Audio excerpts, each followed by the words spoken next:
From Victory Field in Watertown, Massachusetts, the Watertown Channel presents exclusive coverage of Watertown High sports. Tonight in the battle for first place, the Raider football team takes on the undefeated Warriors of Wakefield High School. Hello everyone, I'm Jake Medanian along with Ashley Davenport. And Ashley, tonight Coach Ray Bogos of Wakefield in his sixth year with a career record of 25, 24, and 1 will present quite a few problems for the Raiders of Watertown. Namely, a very stingy defense.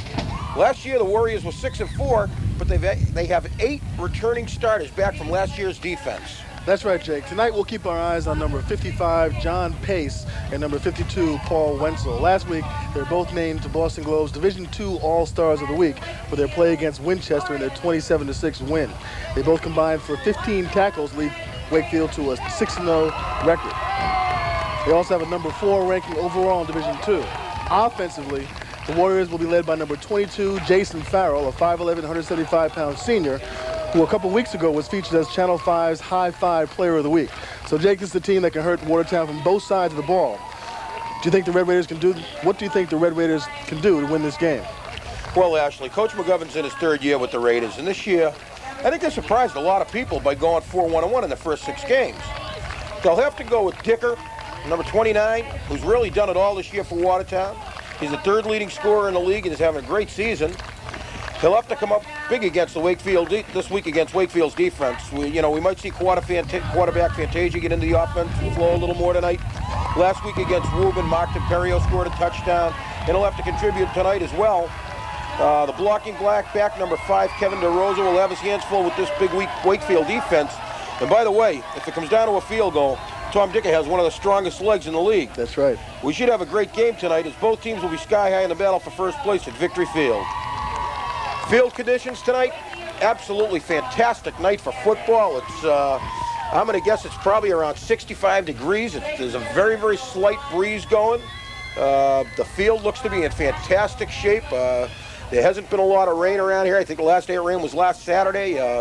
It's an absolutely great night for football. The fans are starting to fill the stadium, and we're going to break for our national anthem.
High band, great rendition of our national anthem, and we are ready for a great night of football, Ashley. Watertown 4-1-1, Wakefield just having a great season themselves. I'll tell you, it should be a great ball game. It really should. And I look for Watertown to open things up a little bit. I think that Wakefield, we know what they're going to do with the football, both offensively and what they're going to try to do on defense. We know that they're going to key on Dicker, as every team has done all year long. Unfortunately, and very fortunately for Watertown, their defenses haven't been to a successful stop on the big stud. But Watertown's going to have to open it up a little bit. I think they're going to have to throw some balls out in the flat and really make Wakefield's defense work instead of, when you got a key on just one guy all night, it makes your job very easy. And Wakefield has a unique situation. I mean, we have a classic example tonight of a power football team, which is Watertown versus a finesse football team. But Wakefield is a finesse football team with a lot of size up front, and it'll be a classic matchup to see which one wins out tonight. Well, we're just about getting ready for the kickoff. Wakefield's going to receive the ball. They'll be in the white jerseys, moving from our left to right. Back deep, number 22, Jason Farrell. Number 29, Matt Mahoney. Kicking for Watertown, Tom Dicker. Here's the kick. It's a low-liner squib. It's picked up and bobbled across the 25, the 30, across the 35, and he is gang tackled down at about the 32-yard line by a host of Red Raiders. Number 24, Bobby DiStefano, was the first one down on that kickoff.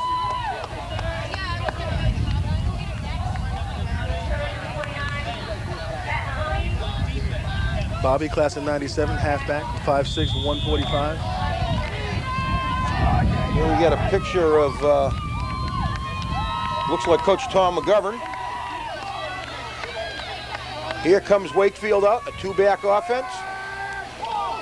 Bobbles it off the snap as the quarterback, number 11, Dana D'Agostino, and he is gang tackled by, led by Mike Rossi, number 55. It's going to be a loss of about 2. Well, maybe 1.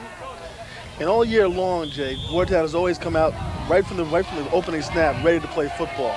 And it looks like they've done the same thing tonight. They're fired up. They have a good defensive scheme against this option team in Wakefield, and we should see a good performance by the Watertown defense here tonight. They come back out again.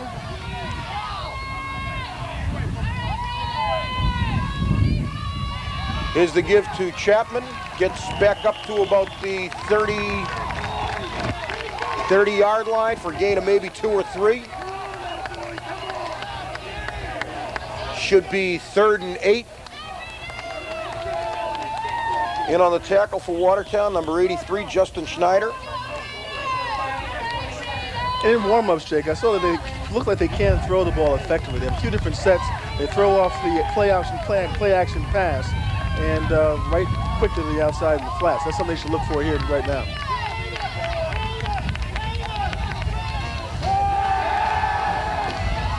Back to pass, D'Agostino throws it downfield. It's caught by number 43. Robert Cataldo, all the way down to Watertown's 31-yard line. Nice catch, nice throw. D'Agostino found Cataldo open on the right sideline, and he was wide open, actually. Somebody missed the coverage. He was wide open. It looked like they were trying to throw short, but then we saw Cataldo open in the right-hand side. He threw long and got him. But again, it was the play action that held the linebacker, that gave him that seam to throw him. D'Agostino under center. Takes the snap. The pitch to number 27, breaks to the left to the outside, and he's dragged down. We got a flag on the play. The carry was by number 27, Sean Chapman. And the initial call, I believe, is holding against Wakefield. Looks like the defensive end on this play hooked the offensive end hooked the defensive end of Watertown. That's where the holding penalty was called. And the official's talking to Tom Dicker, and they're going to march you off 10 yards. So it is going to be 2nd and 20, or 1st and 20.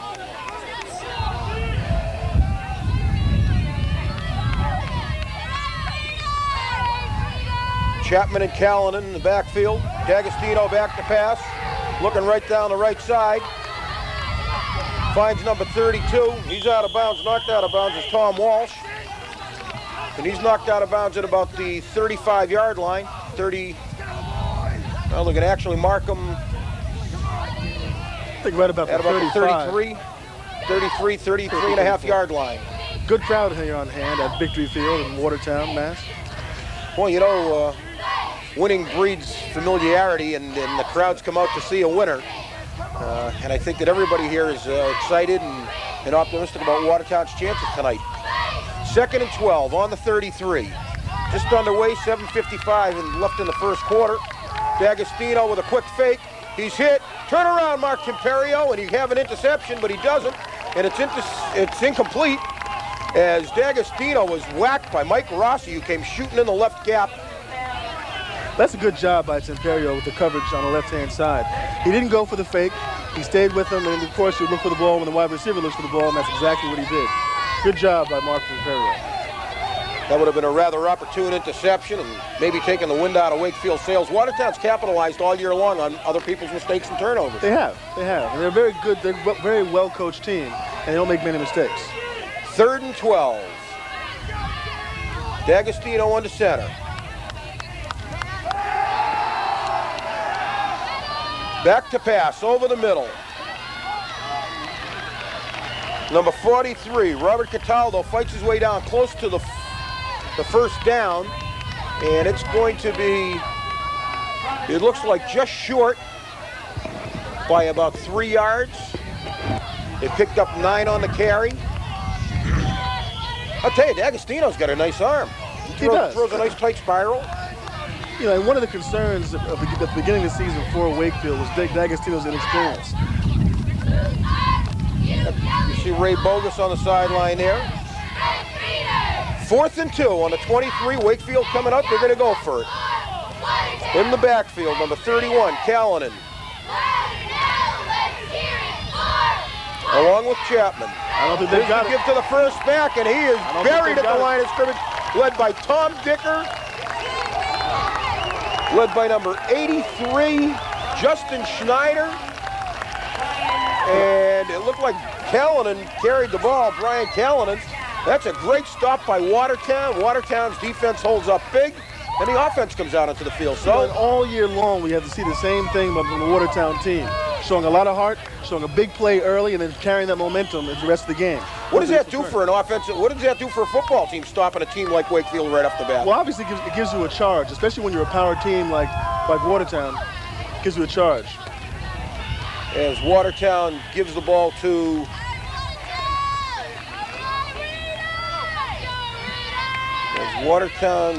number. Offensively, Watertown will start with Justin Snyder, number 83, at tight end. Brian Curran at tackle. Mike Rossi at guard. John Marchesano at center. John Deal, number 68, at guard. And Joe Ayube at the other tackle. And we'll go right back to the rest of those guys in just a minute. 2nd and 9 from the 24. The carry was by Castanino for a 1-yard gain, and Fantasia immediately calls a timeout. Let's go back over the rest of that Watertown offense. And as we all know, Paul Fantasia is leading the backfield. Number 9, Tom Dicker, the senior tailback at running back. Kevin DeRosa complimenting Tom Dicker. And Martin Perio and John Castanino round out the offense. This is Coach McGovern talking with Paul Fantasia, Tom Dicker, and Mark Temperio, trying to set up their offense. It's going to be 2nd and 9. The ball's on the 24. There's 6:11 remaining in the first quarter. And it seems to be a little bit of a breeze picking up. It is moving from Watertown's left to right as they're marching up the field, wearing the black uniforms. Now, Jacob, what'd you look for here? Well, again, I honestly feel that Wakefield is going to key on Tom Dicker, as every team this year has throughout the 6 games that they've played. So a lot of the teams haven't been able to stop him. I'd like to see them throw the ball into the flat. Allegro lined up wide left. Dicker and DeRosa in the backfield. Fantasia keeps. Gets across the 20 to the 30 and knocked out of bounds at about the 31-yard line. And it's going to be just short of a first down, I think maybe by a couple of yards. Looked like maybe a 7-yard pickup.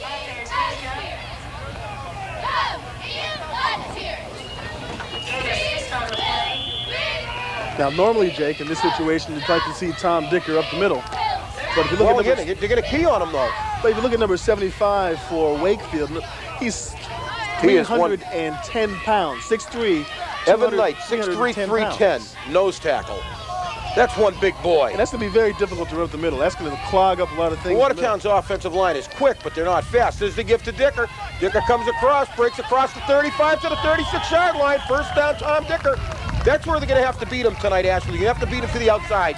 Exactly. As you and I both sit here looking at it, the middle of that Wakefield defensive line is huge. They are. They're huge. They're very mobile, and they're going to have to at least start up the middle and probably bounce outside and seal on the outside to get something going.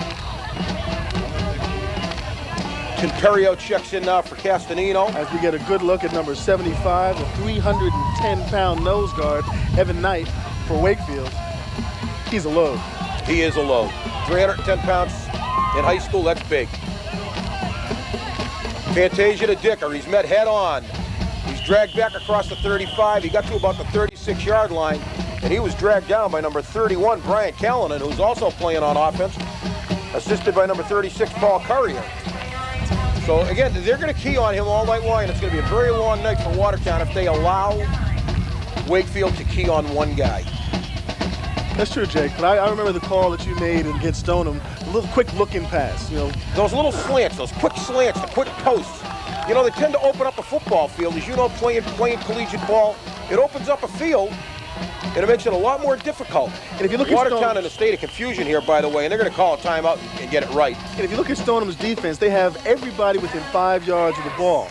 So they can beat them quick over the middle, over a quick looking pass or something over the middle. There's really no one there to defend that type of pass. You know, you talk about number 75, Evan Knight. Take a look at number 64 for Wakefield. He's a defensive tackle at 6'3", 260 pounds.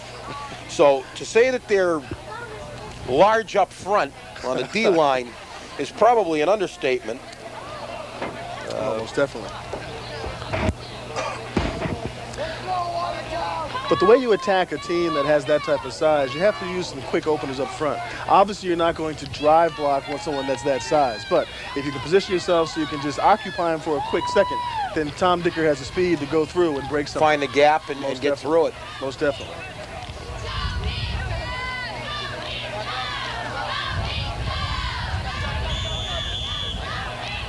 As we get a good look at the defensive line of Wakefield. John Pace, number 55, a defensive tackle at 6'2", 250 for Wakefield. So they're averaging about 280 pounds up the middle. Here's the give to Dicker, and he is slammed as he gets back to the line of scrimmage, and barely lucky. He was hit by number 14, Chris D'Arangello. And I haven't seen anybody that small hit Tom Dicker and stop him head on. He's only 5'8", 160. That's true, but when he's running away from other people of the size of Wakefield's defensive line, it gives little guys a chance to come up and make a shot. 3rd and 9. Ball's on the 36, 3:44 remaining here in the opening stanza. Dicker with Timperio and in the backfield, past Fantasia. Timperio in motion, going from left to right. Fantasia back to pass, and he is swarmed under and sacked. The pressure was initially put on by number 84, Brian Lockhart. And he was brought down by number 36, Paul Currier. So Watertown gets stuffed. It's like a 4 or 5 yard loss. They're going to wind up having to punt the football away. And as well as their defense did, their offense did equally as poor in the first set. That's true, but that last sack was a coverage sack. You see, excuse me, you see Fantasia looking downfield. He had nobody open, and that's more than anything else led to the sack. Fantasia back to punt. He hits one fairly good down the right sideline. It's picked up by number 29, Matt Mahoney, and he breaks it down across the 50 to the 40, trying to get a spot by the official. And I think the first 2 possessions of this game are going to be indicative of how the game's going to go all night. It's going to be a game of field possession. That was a nice punt by Paul Fantasia. Equally nice return. Ball's inside the 40 at about the 32-yard line of Watertown.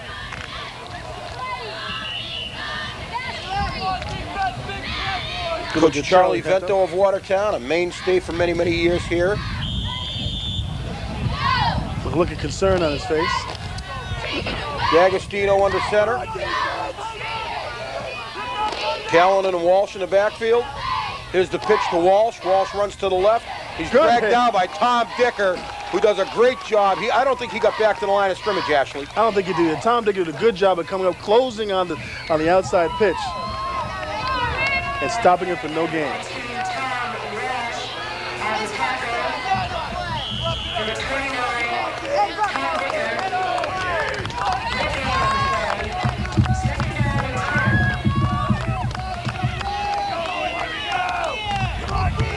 Walsh and Callan in the backfield again. D'Agostino on the center. Here's the fake to the first back through. Give to the second back, number 32, Walsh. And he is swarmed under again, led by Mike Rossi, Justin Schneider. And I believe Joel Harris, nope. Keith Langione, all in on the tackle, and a great job by Watertown swarming defense.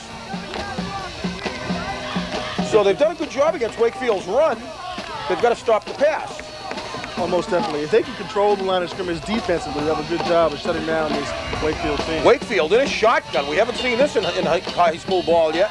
D'Agostino back to pass, looks down the middle, and he is met head on by Castanino, is number 34, Robert Isoa, and the pass goes incomplete. It'll be 4th and 11. So it's a good defensive series by the Watertown Red Raiders. It looks like that they're bringing in their punting unit, is Wakefield, and they're probably going to punt the ball now and probably stick them down, try to stick Watertown deep into their own end zone. I think a team like Wakefield, seeing what we've seen so far, I think you got to be very leery of the fake. Back deep for Watertown, Dicker and Fantasia. There's the snap, there's the punt. It's a big, high punt. Takes a Watertown bounce into the end zone where it's a touchback, and Watertown will start at their own 20. 1:03 remaining here in the first quarter. Watertown's defense twice comes up big. They did, Jake. They're looking good against the run. If they can just shut off the run, I think they have a good chance of controlling the passing game.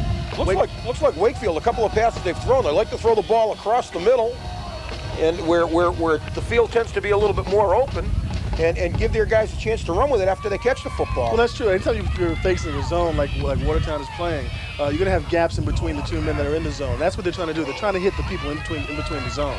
And Watertown would be well suited to try to do the same thing. Here's the give to Dicker. He breaks it to the outside. He still breaks it to the outside where he's dragged down for about a 3 to 4 yard loss. In on the tackle, number 84, Brian Lockhart for Wakefield. They try to get Tom Dicker started here. And I think if they do get him started, they'll have a lot of success running the ball. I haven't played collegiate ball as you have, but I think the way to get him started is by not giving the ball so much and try to get Wakefield to stop keying on him, because that's all they're doing. Well, at this point, I think he'd be a good decoy. If they can send him one way and send Imperial the opposite way, use Dicker as a decoy, I think probably have a lot more success. Fantasia under center, single back. The give to Dicker again. He's buried at the line of scrimmage and goes nowhere. He'd be lucky to have gotten back to the line of scrimmage. He was hit initially by number 36, Paul Curria. We've heard his name a few times tonight already. Seems to be extremely aggressive defensive ball player.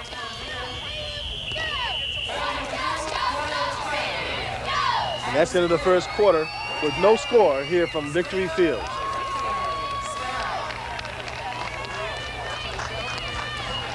So what do you think about the first quarter, Jake? I think Watertown's defense has come up very, very big. I think their offense needs to probably open it up a little bit more, and not so much gimmick or trick plays, but throw the ball out in the flat, some screens, maybe wide receiver screens or flanker screens, what they call them in high school. They've got to do something to get the pressure off of Tom Dicker. Almost definitely. Wakefield is virtually playing almost a man-to-man on Dicker, where they're designating 2 or 3 guys, and they feel that their defense can cover the other 9, 10 guys on the football field, 9 on 11, and allow 2 guys for Dicker alone, and that's what it looks like. And that's exactly what they're doing. I mean, they have every single person within 5 yards of the ball, meaning that if we can get somebody deep or somebody across the middle on a quick crossing pattern, might have some success. But they are keying on Dicker. If they can take something to the middle of the line, draw the linebackers in, it should be wide open right behind them. I mean, even something like a sprint draw, where as you mentioned earlier, you get the offensive line, and it's not so much that you're going to drive this big defensive Wakefield line off the ball, but you open that hole for a second. In a sprint draw, the defensive line is saying, do we pass rush? Do we, Exactly, that moment of indecision, that's what you want. And that's what you got to find.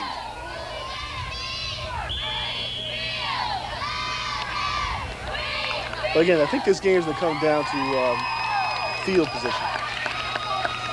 Well, Wakefield certainly had it all night long so far, and it's 3rd and 11.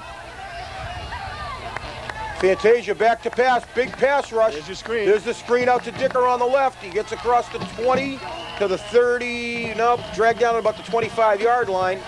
So they got half of it. They probably picked up 5 to 6 yards. Looks like they picked up about 6. It's going to be 4th and 5. And obviously Watertown will have to punt the ball away. You can't go for it down in that end of the field. No, you can't. But that's a good play for Watertown. It gets Fantasia's confidence up. He's completed a pass. Now they can get into their passing game a little bit more because he has thrown with some success. And hopefully they can spread it out and open it up just a little bit more the next possession. Back deep for Wakefield, number 29, Matt Mahoney. And we got a timeout, number 22, Jason Farrell, and we got a timeout on the field by Wakefield.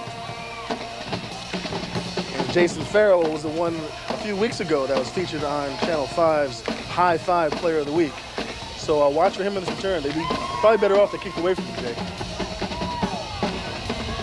We've heard the other gentleman's name, John Pace, number 52, or number 55 has been mentioned a couple times tonight.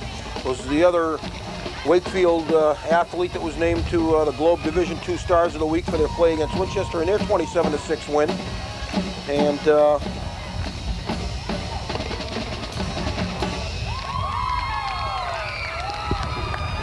Farrell and Mahoney back deep for Wakefield.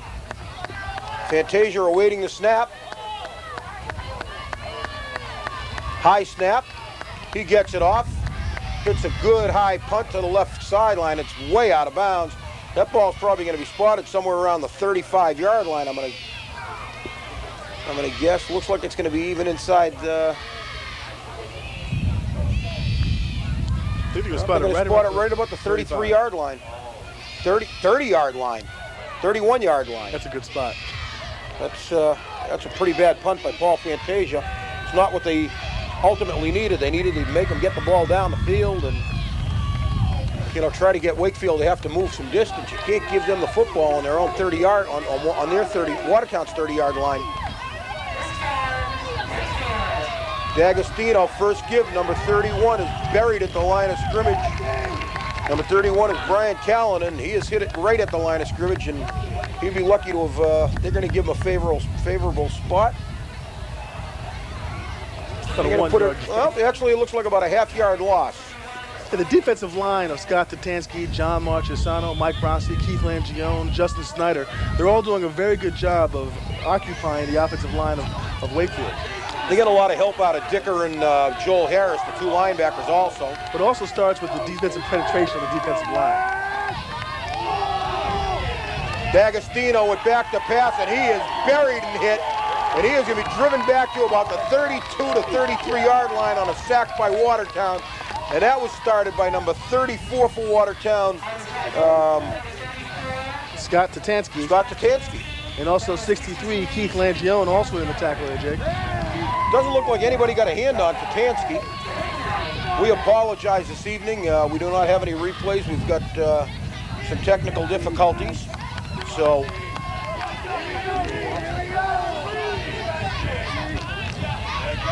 Third and 9 from the 30. The left-hand flat is Jason Farrell. Let's watch the left-hand flat. And there he is, big Jason pass Farrell. Rush, and we got a flag on the play. And that ball was put right in the hands of number 56, Dave Eno, and he just dropped the football. Yes, it was. Actually, I think it was number 22, Dave Farrell, out in the left-hand corner. Like he made a little delay. Looks like the penalty's on Watertown. Oh, an eligible man downfield. That penalty's going to be on Wakefield. 3rd and 9. You can make it 3rd and, 3rd and 19? Or do you make it 4th and 9? What do you do on a play like that, Ashley? Well, I think, again, this is a game of field position. I think if they send them back, get the field position, if they stop them again, then they have a good chance to get the ball back at some decent field position. But they probably won't go for it on a 4th and 9.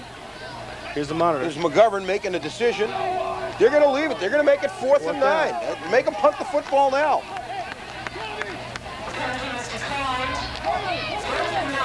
Back deep, Fantasia and Dicker for Watertown. Fantasia wearing number 9, Tom Dicker number 29.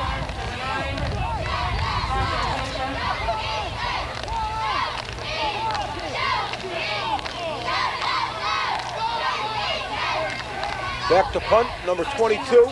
And he hits just a real short little squibber. And that ball bounces down. It's knocked down at the 4-yard line by Wakefield. And I'm surprised nobody from Watertown went over and picked that ball up. They had enough time to grab it. When you get that close to the goal line, the rule is if you're inside the top 9, it goes over your head, you want to let it go. That's on a hanging punt. That ball didn't go over his head. Man, still it's hard to handle. Boy, that's tough. That sticks Watertown way, way down inside their own. See, Jake, and that's exactly why I would have taken the penalty in the 15 yards, because if you do stop them, you're talking about punting 15 yards further down the field. You're right. Ball's on the 5-yard line. Watertown's going to have to go 95 yards.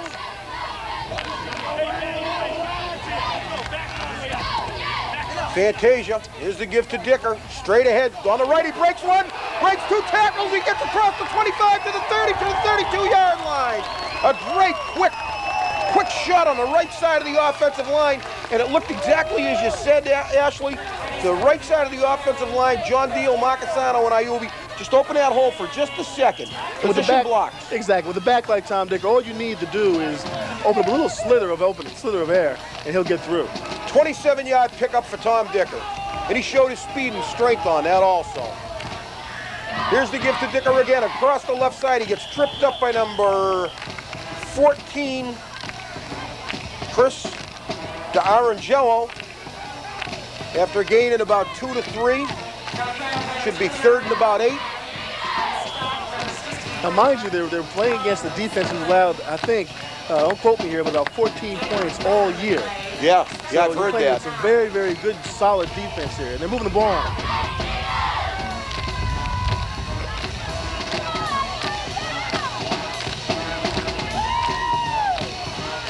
Here's the give to Dicker again, across the right side, and again, they game tackle him. He picks up 3 or 4, gets up to about the 35-yard line. Looks like Wakefield blitzed about 5 people on that play. And they knew exactly where the football was going, you could tell. And in the I formation, I think they have enough time to give a play-action pass, fake it to Dicker, and look for Temperio or somebody over the middle, or Andrew Allegro, who's made a few big catches. He's got a good set of hands on him. Oh, most definitely.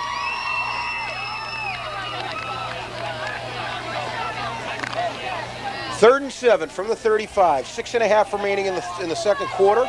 Allegro is split to the left. Temperio to the right. Dicker the sole back. Here's Fantasia. He looks. He scrambles to the right. He's being chased. He throws it deep. He's got caught by number 83 for Watertown. Justin Snyder makes the grab down at the Wakefield 40-yard line, and there is a flag on the play, and I think would have gone as interference, and of course Watertown will decline that. Good patience shown by Paul Fantasia. Paul first wanted to look to the left, look for Allegro, look to the right, look for Temperio, and then found Snyder coming across the middle in the open zone. Great play by Paul Fantasia. You just saw the official signal interference on Wakefield. Watertown will decline it, and they will come out 1st and 10 at Wakefield's 40-yard line. They're moving the ball, Jake. They are, and they've thrown it a couple times. The one big run by Tom Dicker, obviously, where he scampered for 27 yards up the right side, the opening play. But that's the type of thing that you need. And I'll tell you, Justin Schneider, for a big boy like himself, he showed pretty good speed streaking down the right sideline there. Oh, good speed, good composure. He knew he was going to get a shot when he got the ball. Caught the ball, took the shot, and also gained an additional 7-8 yards after the catch. Good play by Justin Schneider. But you see, Paul Fantasia now has a little confidence. He's completed a couple passes, and now they can run their full package on offense. Castanino in the backfield. A give to Dicker. He gets a couple up to about the 37-yard line. You know, and Tom Dicker's about 1 step away from breaking one, even on that play. They had a little hole. He was 1 step to the right. He might have broken it. Great job by Scott Tatansky opening the hole, the lead back coming through the hole first. Gain of about 3 on that play, Jake. 2nd and 7 from the 37. Temperio, DeRosa, and Dicker in the backfield. Here's the give to Mark Temperio, and he is buried by number 14. We hear that number again, Chris DiArangello. It's going to be guy. Yeah, little guy. Absolutely. Well, little for them. He's only 5'8", 160. He's little for Wakefield, obviously, but he's playing very big tonight. Did a great job on that play, and he stuck him for a no gain. But if you look at the monitor, we see actually for 2-yard loss. They have a huge defensive line. Enormous. I mean, we just went over that a little while ago. They're averaging like 275, 280 pounds. There's a lot of professional teams that don't average that. 6'2", 6'3". There's the fake by Fantasia. He's got time. To the right. He's got him wide open. There's Allegro, and he overthrew Andrew Allegro down at the 20-yard line, which would have been a certain for, if he got rid of that ball sooner, Allegro had time to turn and run into the end zone. But I'll tell you, the screen with the roll by Fantasia is creating problems for Wakefield's defense. Well, it is, and the way Wakefield is defending Watertown, they can seal the corner on them. If they get a few key blocks up the middle, Fantasia's going to have some time to roll outside and find his receivers like on the last play. Well, he's got pretty good speed.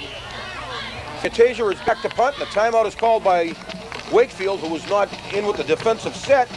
Boy, that was a shame. He was wide open. Fantasia was just all alone out there in the right. He almost had a little bit too much time to throw. Absolutely, yeah, he did. You know, you could see him. He tried to, like, steer the ball in there, and unfortunately, just didn't went for naught. But what a good offensive drive. Very good offensive drive. Also, I keep stressing field position.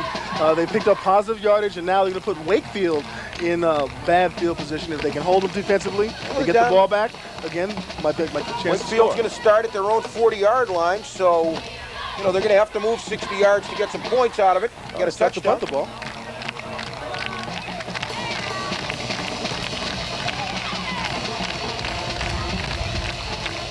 Jake, what's the best way to meet people in Watertown?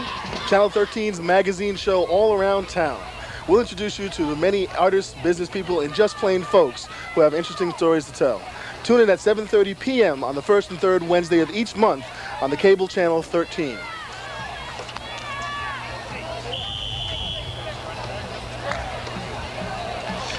There's a big foot that belongs to, I'm trying to figure out who that is. It looked like number 87, Carlos I think. Cardona. Yeah, Carlos Cardona, that's who it is. Here's the Good punt by Fantasia. It is fielded at the 5, and he's got nowhere to go, and he's hit by Timperio on a great coverage. Great coverage. Number 29 for Matt Mahoney for Wakefield. I think very ill-advised fielding that punt on his own 5-yard line.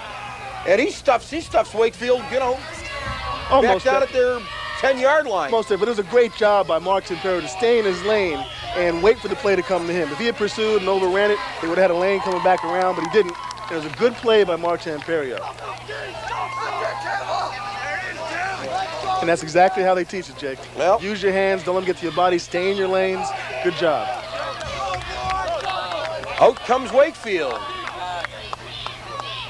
D'Agostino under center.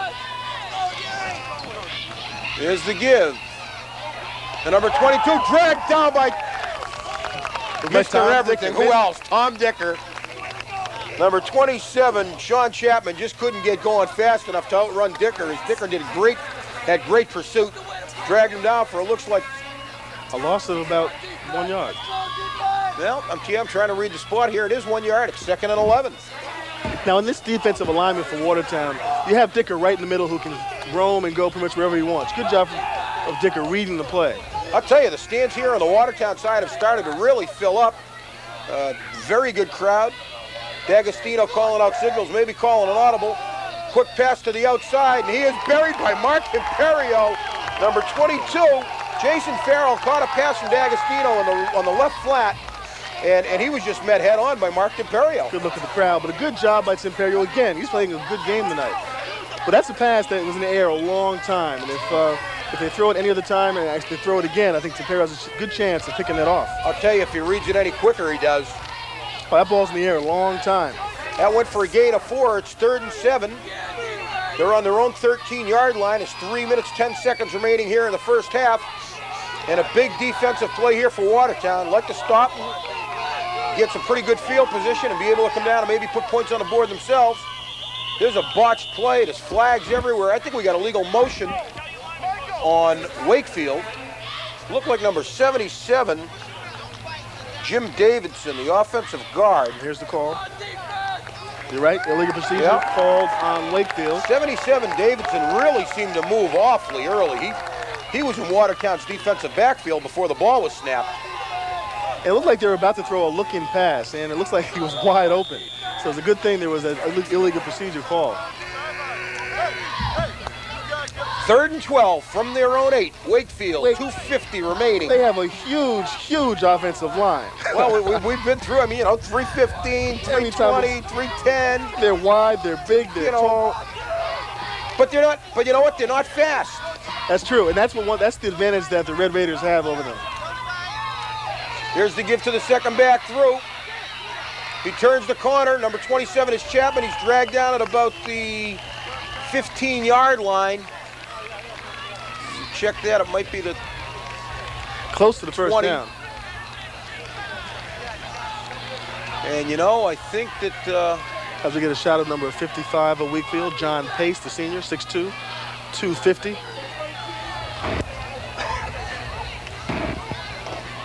I'm looking for the spot here, Ashley, and they're going to measure it. They're going to have to measure it. It's very, very too close to see from here. Chapman had great speed coming around the right side that time as he turned the corner. And that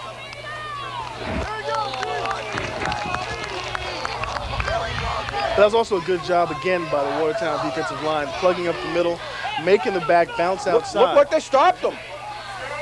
It looks like they stopped them. It's 4th and 1, 4th and inches. Now, do they punt the ball or do they go for it?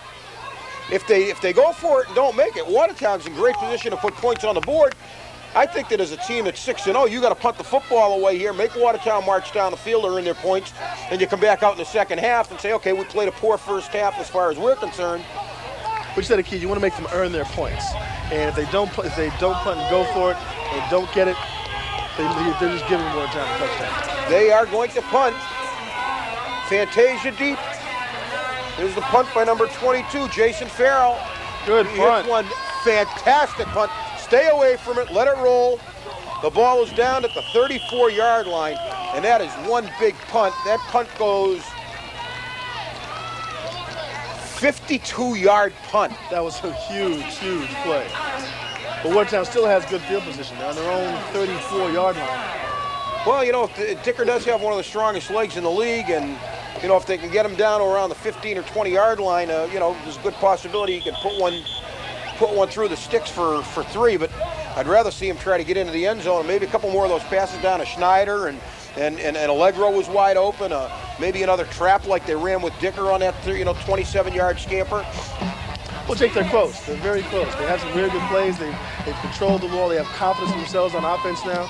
And with 2 minutes, 3 seconds left to go in the second quarter, I think they have to open up and throw the ball a bit. Well, I don't want to see them be conservative here and just be satisfied to go in with the 0-0 tie at the half. I want to see Watertown try to put points on the board. And if they do get points, psychologically, what that does to a Watertown, and more importantly, what it does to a Wakefield team, where they go in and they say, we're down 7-0 at the half to this team. Most definitely. Most definitely. DeRosa, Dicker, Castellino in the backfield. The gift to Tom Dicker. He comes to the right side. He's driven out of bounds. And a late hit and no flag. He was a good 4 feet out of bounds when he got hit. And there's no flag by the official. And Coach McGovern is giving him an earful right now.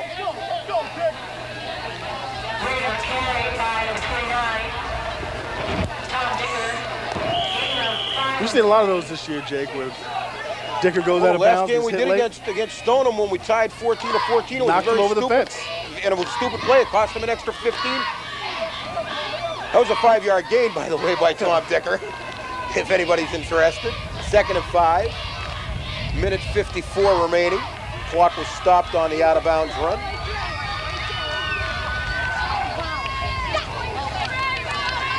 Fantasia back to pass, pressure from the outside. Temperio was wide open. He was underthrown. It was intercepted by number 22. There's a flag on the play. Picked off by Jason Farrell, and he's dragged down at the 50-yard line. Temperio got turned around by himself. I think he looked left, right, and trying to decide which way to turn, and he tripped himself or fell down. Well, I think the play was designed to be thrown a little bit quicker than it was. Penalty is being assessed to Wakefield here. They're going to be knocked back. I believe it was a personal foul. It was a holding call on Wakefield. A hold or a clip? Illegal use of hands. Illegal use of hands, the call.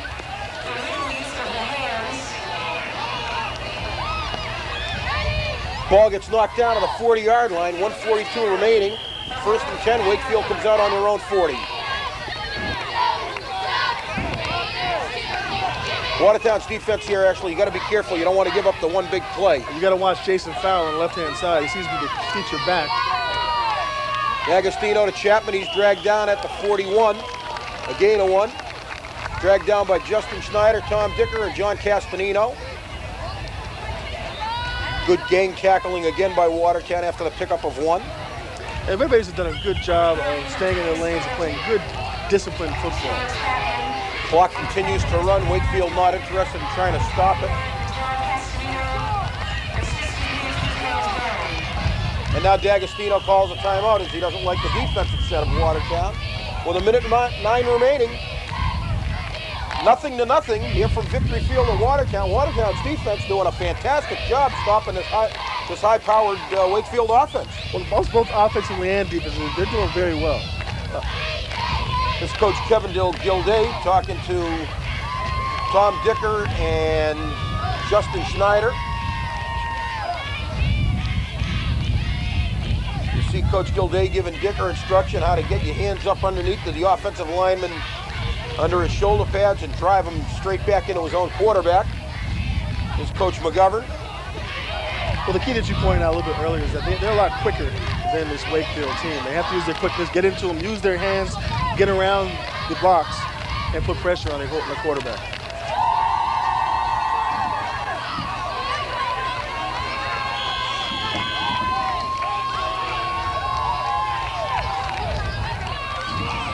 Coming out in the shotgun now.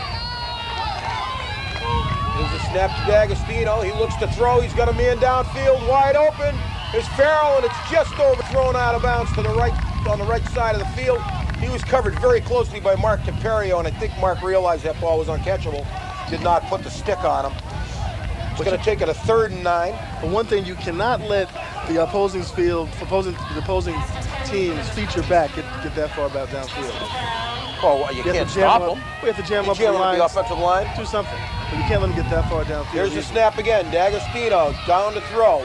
Fires the ball out on the flip flat. Number 32, Tom Walsh, drives in across the 50 to the 45-yard line of Watertown. And the ball's going to be spotted at about the 44, 43 and a half. 51 seconds left to go. He did get out of bounds, and this stops the clock.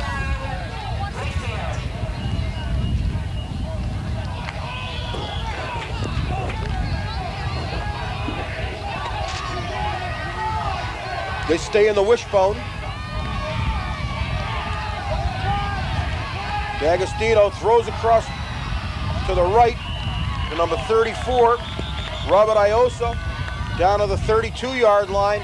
Watertown had better do something to stop this bleeding very quick. There's 41 seconds, and Wakefield called a timeout, and there's still plenty of time for this team to go in and score 6. Yeah, they look very comfortable throwing the ball, and the quarterback Snyder's very patient, so they need to clamp down a bit. Whose responsibility is that to pick up that back coming out of the backfield, Ashley? Well, again, they're playing a zone defense, so they don't want anybody to get beat deep. So what Wakefield is doing is throwing between the two men covering in the zone. He's just sitting there waiting for the zone to widen a little bit, and it's not one man's responsibility. So it's a good job by Wakefield of reading the zone and getting into the soft spots of the zone.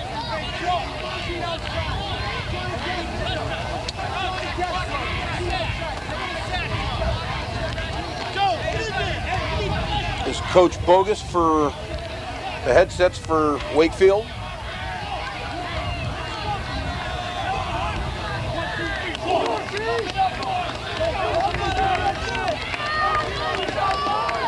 What do you think they're going to run here? I think they can take a shot at the end zone. They have enough time, and then, again, Snyder looks very comfortable throwing the ball, so I think they can take a shot at the end zone. Look to our left-hand side of the screen and watch them go deep on the left-hand side. Jim Hill wide left. There's the snap. D'Agostino down the left side. It's grabbed again by number 43, Rob Cataldo, down to about the 23-yard line. 28 seconds, 27 seconds remaining in the half. And D'Agostino just takes it, spikes the ball, and stops the clock. Or D'Agostino, rather. Keep saying Snyder. I don't know who Snyder is. 20 seconds. Ball's on the 23. Wakefield looking to go in, put some points on the board before the half. Well, the clock will stop if they get a first down, Jake. So they can run a few plays, get a first down, stop the clock, and still take a couple more shots at the end zone. Well, that it does. In high school, if the clock does stop. D'Agostino back to pass, got some pressure, throws it over the head. It was deflected by number 34, Robert Iosa. And Temperio actually had a chance. I think if the ball bounced a little bit shorter, Temperio might have had a shot at picking that off the deflection.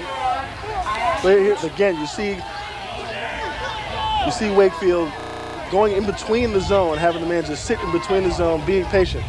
That's it. Yeah, there's an argument. McGovern's on the field screaming about downs. Watertown is saying that it's fourth down, and the stick on the far sideline reads third down, and now Coach Bolos is on the field, and he's screaming about it. Oh, you had the one pass that got him down to the 23. Then you had... Yeah, the play that he killed the clock, which was second down. It makes second... No, that was first down. That incomplete pass is second down. And they completed a pass on the left-hand side for about 8 yards. This should be fourth down. Yeah, it is. It is fourth down. It's 4th and 1. 13 seconds remaining. It is. Good call by Coach Paul Buster McGovern. Right on top of things on the sideline. Because the first down was the completion on the left side. The second down was killing the clock. Killing the clock. The third down was the incomplete pass on the right-hand side, and this is fourth down. Good and they're going to go for a field goal. Number 10, Kevin Walsh will attempt what will be a 39-39 yard field goal. 39-yard field goal from the 29. The spot is on the 29. Number 22 is doing the kick, and Jason Farrell, he hits it. It is good. A 39-yarder by Jason Farrell puts Wakefield out to a 3-0 lead. Hey, Jake, he would have made that for a good 10, 15 yards. More, absolutely. He hit that ball, and it wasn't end over end, though. That was a good, solid kick. Yeah, it was kind of more of a wounded duck, but he had a ton of toe into that. So with 6 seconds left to go in the half, Wakefield takes a 3-0 lead over Watertown Red Raiders. Well, Watertown will have play time pretty much. I think you'll expect Wakefield to just kick a squib here and not give anybody a chance to break one.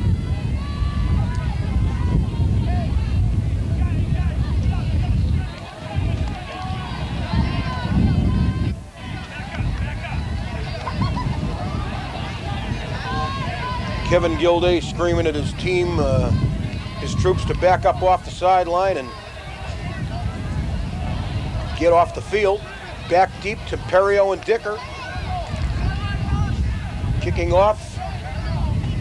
Number 22, the gentleman that just hit the 39-yard field goal, Jason Farrell. Final 6 seconds. There's the squib. It's hit by a Watertown guy. Somebody pick it up and fall on it. Castanino does. 3 seconds left. Number 35 for Wakefield, Mike Laspino, was just driven into the Watertown bench by John Deal, and he took out Coach Kevin Gilday. Gilday got up, wipes off his knees, gave Laspino a pat in the head, and sent him on his way. 3 seconds left, 1st and 10.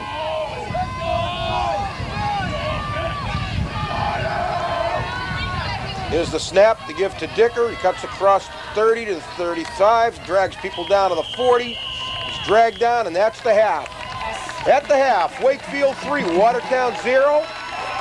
Actually, Watertown's defense has done a great job today. They have. They did a very good job stopping the very diversified offense in Wakefield. Wakefield looks good throwing the ball, looks good running the ball, but they haven't really put together too many big plays. And that's because Watertown's put some very good pressure right up the middle.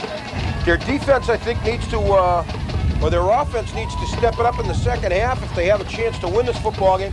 We saw in the last drive by Wakefield, Wakefield threw the ball very, very successfully, and Watertown's zone allowed the seams that allowed them, Wakefield, to move the ball, and they can't allow that in the second half or they're going to find themselves in a hole. Well, that's true. You might see them go to man-to-man to sort of cut down on the seams in the zone. But still, overall, a real good job by the Watertown defense. And offensively, they started to move the ball near the end of the second quarter. And they can continue that and get a little more confidence. And Paul Fantasia can throw the ball again as well as he did in the first half. They have a good shot of coming back. It's only a 3-0 lead. I think you should be very happy going in at halftime. We are going to take a break, and we will be back with second half action in just a few minutes.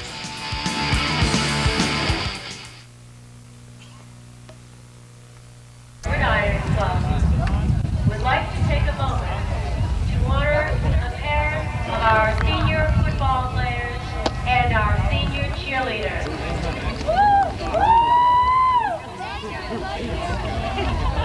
The captains of our football team, Tom Sticker and Paul Fantasia.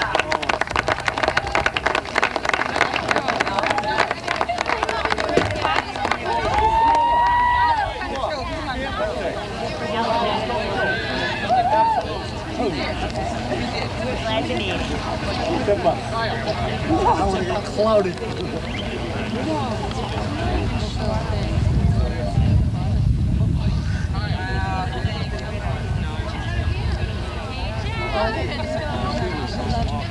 And our players, Mark Imperio.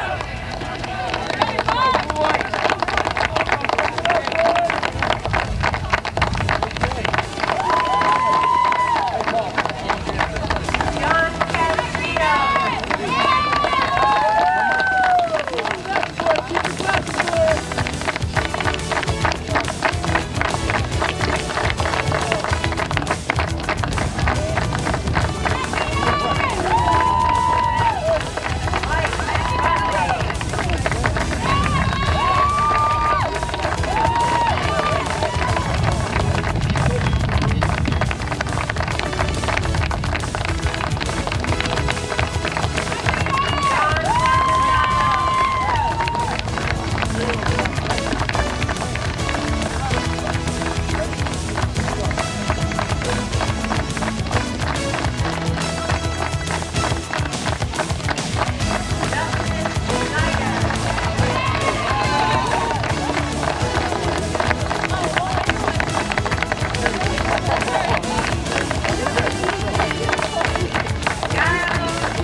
We are back. Jake Medanian and Ashley Davenport here at Watertown's Victory Field for the Watertown Channel. The score 3-0. Wakefield leads this one at the end of one half of football. You see out at the middle of the field the captains and co-captains with the official. Watertown's defense actually played absolutely great, I thought, in the first half. They did a great job holding Wakefield's offense to just a skimpy little field goal right down at the end of the half. That's right. And they also held Wakefield's offense. It was a very high-powered offense. Only 3 first downs in the whole first half. And 2 of the first downs were in the last drive. Their defense has done a great job. The offense, I think, is going to have to open it up a little bit more. The one big play in the first half when Watertown actually moved the ball was Fantasia overthrowing Andrew Allegro at the 20-yard line, which would have given him a first down on the 20. And you know, Watertown had driven the ball. They started that drive on their own 10-yard line. So they had moved the ball very effectively with Dicker and a couple of passes, and Justin Schneider caught a nice pass for 28, 29-yard gain. And, you know, I think they're going to have to continue to do that. Open up the field again. Again, Wakefield's defense just absolutely keyed on Tom Dicker the entire first half. Yeah, and even so, Dicker still had 11 carries for 52 yards. Did a good job of finding the small holes. But I think all first half that Dicker's one step away from breaking one. And but they can't really run the ball inside. They tried to do it the first half. If they can run the ball a little bit more outside, diversify their offense a bit, maybe throw outside, throw a little screen passes, throw a little flare passes, but get outside a bit, and maybe they can do a little bit better in the second half. Back deep for Watertown. Tom Dicker, Mark Temperio, getting ready to kick for Wakefield. Jason Farrell. We are about to start the second half of football here in Watertown.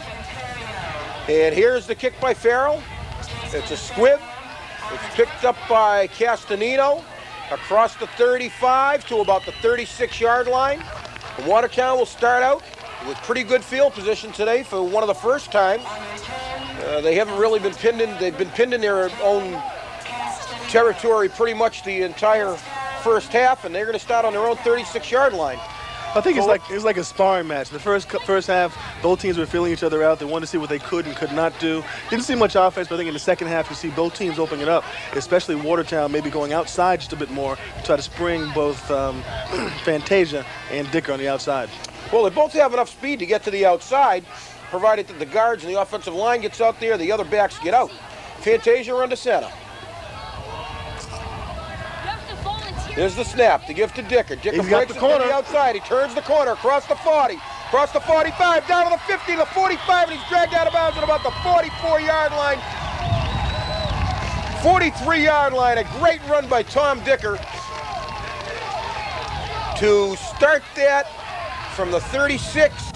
And a good adjustment by Coach Buster McGovern, setting number 21 in motion, also taking a man with him on the opposite side and then running back to that side with Dicker. That was a 21-yard carry by Tom Dicker, and that's a great job by Watertown to open it up. And this is exactly what we've alluded to. Ashley, Watertown's going to have to open up the field. Here's Temperio in motion. Fantasia holds, keeps it across the 40, down to about the 34-yard line. And that is going to be close to a first. About 1 to 2 yards short of the first down. Pickup of about 8. But again, we're seeing Watertown going to the outside. They're not going to run up the middle on this huge Wakefield team. Well, yeah, we talked about that in the first half. They averaged 280 pounds across the front defensive line for Wakefield, and there's pro teams out there that don't weigh that. Oh, that's true, and you're not going to move them. You're not going to move them off the ball, but you can seal them off, and that's what they've been doing in the first 2 plays of the first half. Good adjustment by Coach Buster McGovern. Dicker and DeRose are in the backfield now.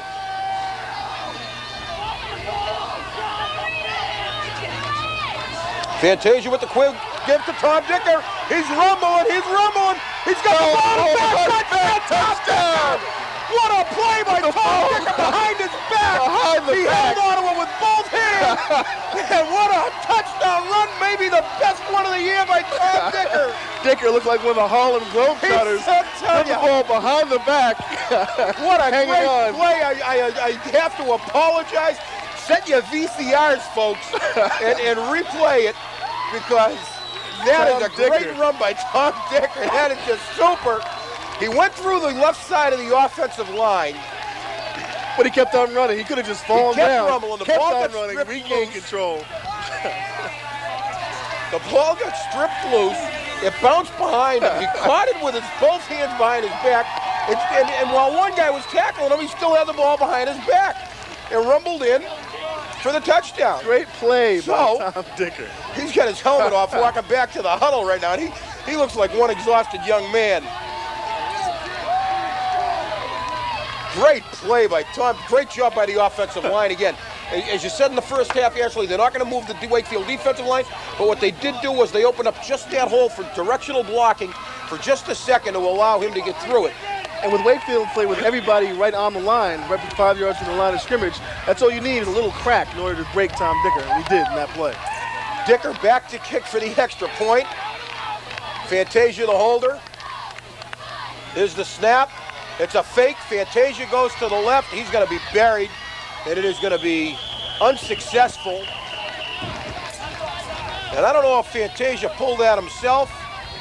It looked to me, there's a flag on the plane. It looked to me like the right side of the Wakefield defensive line jumped. And you're right. There's a flag thrown. It was offensive, was offsides on Wakefield. I think the snap was high and just drew Fantasia up, and he just tried to make the best of a bad situation. Well, I think he also saw number, and I believe it was number 64 for Wakefield, Tom Sibley, and it looked like he jumped right through the offensive line before the ball was snapped, and that might have been another reason that Fantasia pulled it up. I'd look for the fake here for the two-point conversion. This would be a nice opportunity to run one. There's the snap, ball down, Nope. kick up, kick Automatic. good, automatic from the 7-yard line. Watertown jumps out to a 7-3 lead. 8:46 remaining in the first quarter.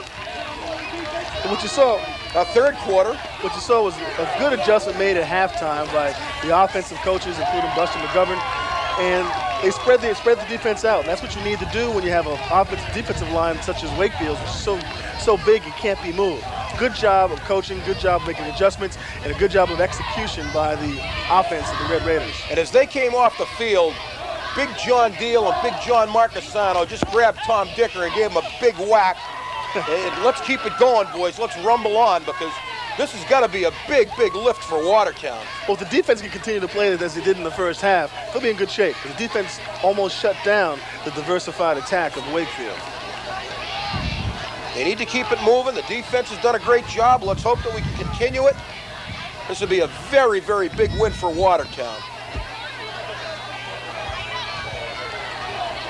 Back deep for Wakefield. Our number 22, Jason Farrell, and number 29, Matt Mahoney. Kicking for Watertown. Guess who? Number 29, Mr. Everything, Tom Dicker. He hits it. It's a line drive down the middle. It's picked up by number 29. And he is whacked by number 55, Mike Rossi. And he's buried at about the 24-yard line. The run back was by 29, Matt Mahoney. And Watertown's defense comes out onto the field. Never mind Wakefield's offense. And if that kickoff is any indication of how Wakefield feels now, back took the ball, took one look at number 55, Mike Rossi, and just You want to know what number truck that? Didn't want any part of that. It just went down. I think he was trying to get the license plate number on that. That was D'Agostino under center. Here's the give to the second back through. He is grabbed onto, held onto, and buried by Joel Harris after a pickup of maybe one. He's 2nd and 9. And Watertown's defense, the sideline, the crowd is all pumped up, and it is a great crowd here tonight. Yeah, the Watertown defense held Wakefield in the first half for less than 25 yards rushing. So I don't know if they. That's great numbers. Very good numbers. Very good numbers. I am very surprised to see that Wakefield has not come out in the shotgun where they were so successful on the last drive with it. D'Agostino, quickie over the middle. It's caught by number 34, Robert Iosa. He was hit by number 9, Paul Fantasia, and dragged down. for the Wakefield offense, they have to run the ball to be effective. They have shown they can throw the ball, but still they have to run the ball in order to run their play-action passes and be even more effective. That was a first down for Wakefield. 1st and 10 on the 36.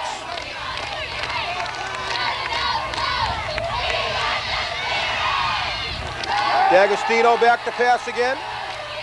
Throws it down the middle, picked off by Dicker. Across the 40 to 35 to 25. He's got one man to beat. Touchdown, Watertown. Tom Dicker. He picked it off at the 46-yard line, and Watertown jumps out to a 13-3 lead as a stunned Wakefield team is beside themselves right now, trying to figure out what they have to do and where this Watertown football team came from. And all year long, this Watertown team has thrived on emotion. The more big plays they make, the more they feed on it and do well. And you can see right here, they play with more emotion. They're getting tougher and tougher as the game goes on. You get a on. great lick of Tom Dicker right there, getting a big hug from his coaches. And this kid, I'll tell you something, he is just one tough kid. And his home crowd is on its feet. He may be one of the nicest and most humble kids in the town of Watertown. I talked to him 2 weeks ago after the ball game. Went up, told him, great game. You did a great job. And he was just literally bowed his head and, thank you very much, and walked away. He's very, very quiet. And just a super kid and a great athlete. And he works hard, too. And that's the key to being a good football player. He works hard. He's a student of the game and good athlete all over.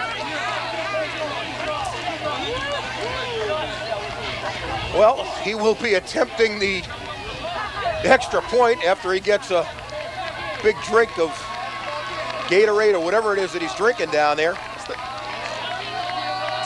Earl Gray with a great shot with our camera field, just doing a super job tonight.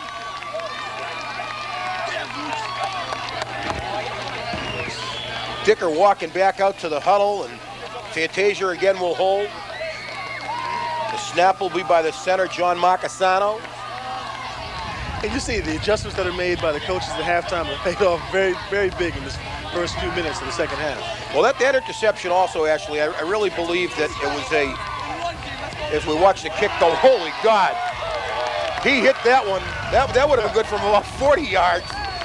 So it makes it 14-3, but Dicker was in his linebacker spot, and I think he read the quarterback all the way, saw where he was going to throw the ball, and just stepped into that position, almost like a basketball player does, where when he sees a guy going to make a pass, he reads it, but he doesn't give up to it until the ball's been released, and then he makes his move. Oh, most definitely. If you have no running game like Wakefield has not displayed any running game at all in the first half, the linebacker could just assume that's going to be a pass. And that's what Dicker did, assumed the pass, got back in the pass coverage, did an excellent job reading it and making the play on the interception.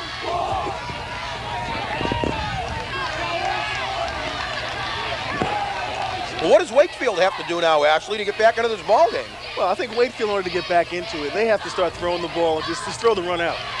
They've shown they're comfortable throwing the ball, but they haven't had any success running the ball, so they just need to go back, throw the ball, and they've had some success that way. So in order for them to get back in the game, they have to establish the pass now and maybe surprise them with the run here and there, but they have to throw the ball. Back deep again for Wakefield. Number 22, Jason Farrell. Number 29, Matt Mahoney. And kicking off for Watertown,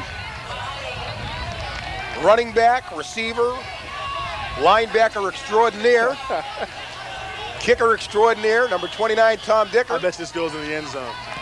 The ball was falling off the tee with the wind as he hit it, and he still drove it down to about the 12. It's picked up by number 29. Breaks one tackle, comes across the middle, he stepped out of bounds. That was Matt Mahoney. That was a nice run back by Matt Mahoney. It was. That ball, I don't know if you noticed it, just as Dicker got to it, it was literally falling off the tee. The wind is really picked up here. It's pretty brisk, and the crowd is pretty much bundled up, and they've got their collars up over their ears. I got a funny feeling they don't really feel too much right now. Well, this crowd is rather stunned and excited. Oh, with the way the Red Raiders are playing now, they're warming up the whole crowd. Checking in for Watertown late, number 52, Joel Harris, getting over into the other linebacker spot. This is D'Agostino. He keeps it, pitches outside. He's dragged down. Number 27, Sean Chapman, is buried by number 21, John Castanino, on a great read and a great tackle. And that's going to go for what looks to be about a 1-yard loss, maybe a half a yard. It's going to stay, well, it's going to go to 1st and 11, I think. 6:41 remaining here in the third quarter. And they played that option beautifully, Jake. They strung it out, made the quarterback commit early. He pitched the ball, and there was nothing left for the running back to do. Checking in for Watertown, the nose guard, Marcos Stratakis. Again, let's watch the right side for Wakefield. Number 22's in the flat. They've gone to him several times. D'Agostino reverse. Again. Number 22, Jason Farrell, comes around the left side. He breaks across. He's dragged out of bounds at the 45-yard line. Great play, great execution. It is, but every time they split number 22, Jason Farrell, out, they've given him the ball. They either tried to go with him on a pass or in this case in reverse. Watertown will be well suited to put someone on him every time he goes out in the flat, because he's definitely one of their weapons when he goes out there. Number 67, Brian Curran, had a shot at him in the backfield. Curran being 6'3", 210 pounds. Farrell at 5'11", 175. You kind of got the feeling that it wasn't going to catch him. Again, Farrell is split out to the right side. Here's a give to the first back through. He rumbles up, picks up about 4. Gets up to the mid-stripe, 50-yard line. Ball will be spotted just inside it. Now dead on it. Right on the line, right at the 50-yard line. A gain of 5. Second and 5. 49 seconds left to go in the third quarter. The Watertown scoring a 14-3 lead over this tough Wakefield squad. Again, Farrell split to the right. D'Agostino lifts the right leg. Here's the give to number 31. Nope, they faked me out on that. I thought it went to the first back through. D'Agostino kept it, carried it up to the 48-yard line.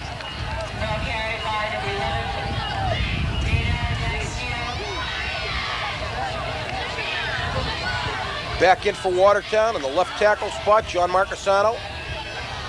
Coming out, number 63, Keith Langione. Big play here for the Watertown. 3rd and 3, Watertown needs to hold them. D'Agostino shouting instructions. Chapman wide left, Farrell right. One back, number 31, Brian Callanan. And he's sacked and buried by number 52 for Watertown, Joel Harris. And he was assisted by 55, Mike Rossi. That's going to go for a 2-3 loss. And it's going to be 4th and 5. The ball's right at the 50-yard line. I got a funny feeling that Wakefield has to go for it here. Well, they have to. They have to. Watertown's defense needs to come up big here, and this could take all the wind right out of the sails. And watch the long count by Wakefield to try to draw him off sides, get the easy first down. Cataldo, they've gone to him many times tonight, wide right. Chapman and D'Agostino running to the right. He throws the ball, it's caught by Cataldo, and it's going to be a first down as he caught that at about the 42-yard line and was immediately dragged down. That was a good play by quarterback D'Agostino. Boy, I tell you, there was some major league holding. Marcos Stratakis got dragged down in the Wakefield backfield. Obviously, the officials did not see it.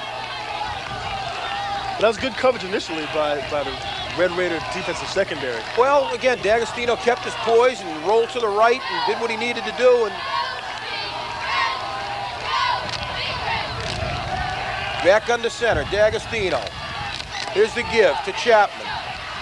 He rumbles down to the 37-yard line where he's pushed back over the 41, but forward progress will put him back down at about the 37-yard line. About a 5-yard gain on that Pick up by 5.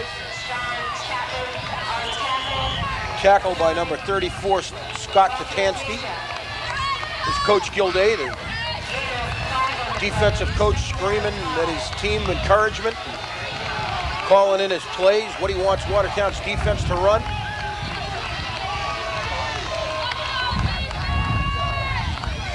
Here's the pitch to Chapman. He looks, he throws downfield, he's got a man open. Picked up by Mark Temperio across the 20 to the 23-yard line. Mark Temperio with the interception. Watertown takes over. It's a huge play. Mark is playing a hell of a game today. Mark Temperio, John Marcasano, Mike Rossi, Joel Harris have had outstanding football games tonight. And again, that's not to take anything away from Paul Fantasia and the rest of the group, because it is a supporting cast and you can't do it alone out there. Everybody's got to do their job. But those four guys I just mentioned have had a big, big game. Oh, especially Mark Temperio. He's played a huge game. He's had a few key tackles. Again, a huge interception here, and now gets Watertown the ball at the 24-yard line. Here's the give to the first back through. He is buried at after a pickup of maybe 2 yards. They're going to spot that ball at just about the 25-yard line. I think the nose of the ball is just touching it. So it looks like the gain of 1.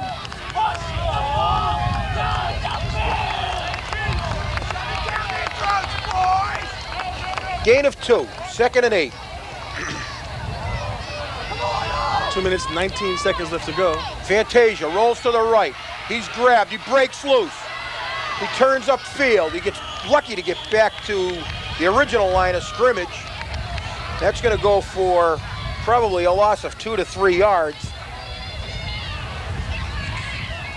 The big man for Wakefield, number 75, Evan Knight, 6'3", 310-pound nose guard. Rolling outside. Rolling outside, literally rolling. Pretty good speed on the pursuit out there. Very surprising for a guy that size to move that quickly. 3rd and 10, ball on the 23. Watertown needs a first down. They do need to get a good sustained drive here. Fantasia back. He looks, he's buried. Loss of about 4, maybe 5.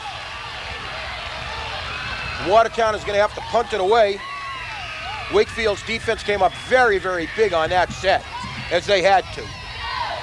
Well, Watertown's had success throwing the ball when they throw the ball quickly.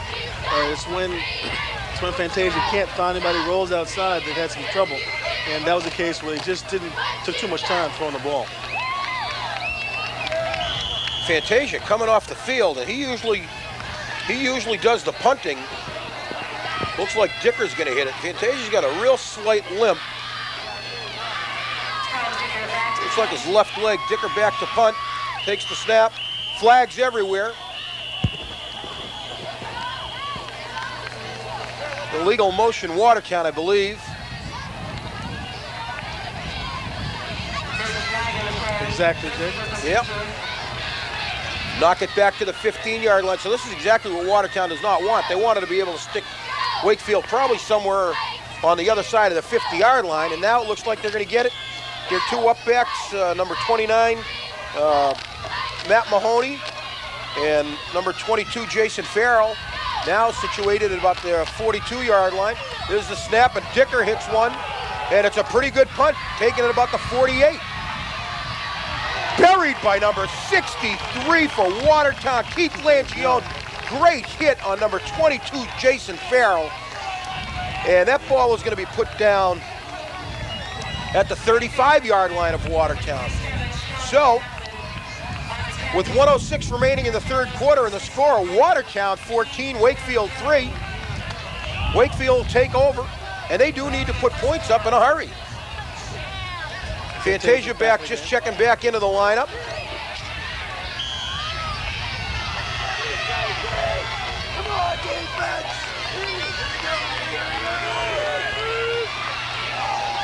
Number 32, Tom Walsh. One of the few times we've called his number tonight. Runs and picks up. I think maybe actually, it looks like he lost a yard.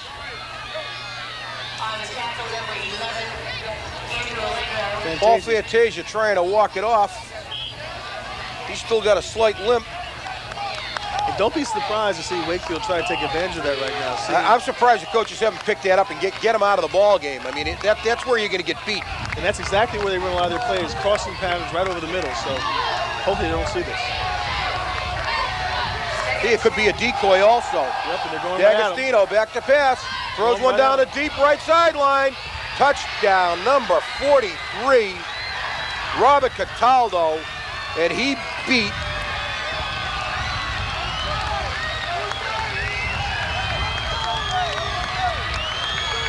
And as you said, I'm surprised Coach McGovern left Fantasia in on that, because in that case, you should have the free safety playing center field. Well, Cataldo just beat Castanino, and but even so, it was never near. It's still in a 3-deep zone. You have the safety coming over, play center field, not letting anybody get behind him. Fantasia didn't really make the move and left him out on the right-hand side by himself. But a good play and good execution by Wakefield. And they're going to go for the 2-point conversion. And they've got 4 guys lined up far left. 1, 2, 3, 4, 5. How many guys you got to have on the line of scrimmage? They didn't get it. Incomplete. Good coverage by number 35, Mark Temperio. Actually, it was complete, Jake, but they stopped him short of the goal line. Oh, they did? Stopped him short of the goal line. Didn't get it in. I thought I saw the official signaling. And who made that play? Mark Temperio. Mark Temperio. Here we go again.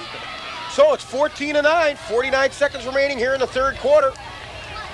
And now Watertown does need to put together a good 5-6 minute drive. But I also want to keep the clock running. Also want to stress the importance of that last play, because if they had gotten the 2-point conversion, a field goal ties it. Now they need a touchdown in order to go ahead. Absolutely. Huge play again by Mark Temperio. How many guys do you have to have on the line of scrimmage on an offensive play? I thought it was 7. You are supposed to have 7, but they had nobody. Had 6. But they had nobody in the backfield. The whole backfield was on the left-hand side.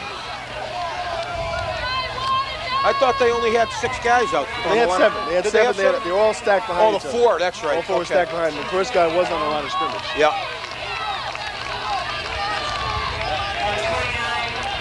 Back deep. They have to watch for the onside kick. Temperio and Dicker. Jason Farrell getting ready to hit it for Wakefield. He hits one down the left side. Let it go. Let it go out of bounds. And it's out of bounds. Yeah, it looks to be about the 25-yard line, where Watertown will take over first and... Well, actually, they move the ball to the 35, don't they, on an out-of-bounds kick? Or you have the choice of making the kick again with the 5-yard penalty. And I think Watertown's going to do that. You have the choice either taking it where it went out of bounds, or making them kick it again with the 5-yard penalty. I thought that you had an opportunity at the 35-yard line or making them kick again. Well, exactly. Because the ball went out of bounds on the 25. It's a touchback. It's like a touchback. So wherever it went out of bounds, they had a chance to either take it at that point, 25-yard line, or kick again. They're going to make it kick again. Exactly. This time, Temperio and Dick are lined up on about the 17-yard line. And Farrell will kick it again. Rossi, Marcasano, Scott Tatansky. There's another kick short. It's bobbled. Andrew Allegro falls on it, but it's at the 33-yard line. He gained about, what, 5 yards? Well, no, there was 25 to the 30, about 6-7 yards. 6-7 yards. Yep.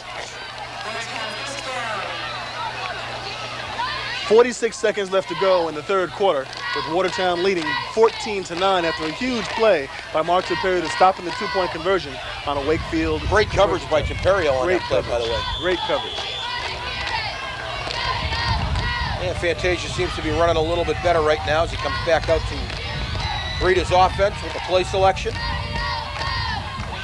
Now, if nothing else, the Red Raiders have got to at least take some time off the clock here. Well, they do. They need to have a good 6-7 minute run here. Here's the pitch to Dicker. He fumbles. I think they regained possession. And I think Dicker did get it back right at the 30-yard line. And they had the corner again. Boy, I'll tell you, butterflies start to jump when you see the ball loose down there in that end of the field. I think they'll probably come back with the same play to the other side, but they had the corner on that last play. That was a loss of 3, 2nd and 13 from the 31. 15 seconds remaining in the first quarter. Third quarter, I keep saying first quarter. There's Fantasia. He's buried. There's a hold on number 63 for Watertown. Keith Langione, as the official threw the flag right off his back. With 2 seconds remaining in the third quarter.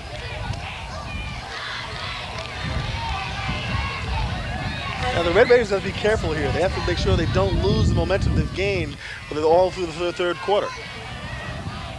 Right now they're going the wrong way. They're going backwards. The first play with a loss of 2-2. Second play, a penalty.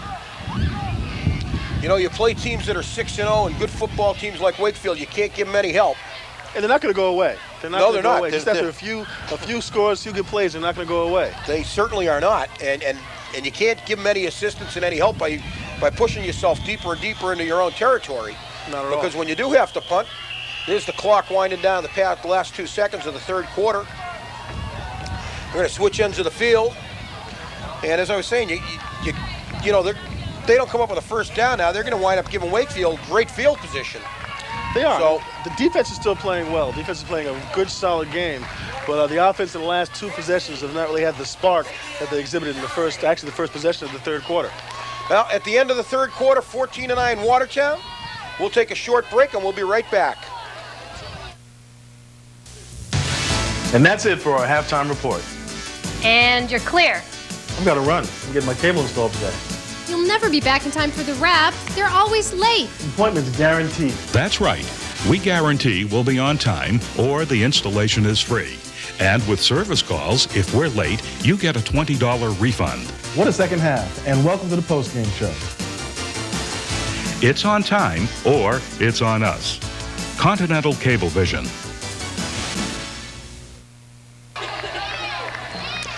Back here at Watertown's Victory Field, I'm Jake Medanian along with Ashley Davenport.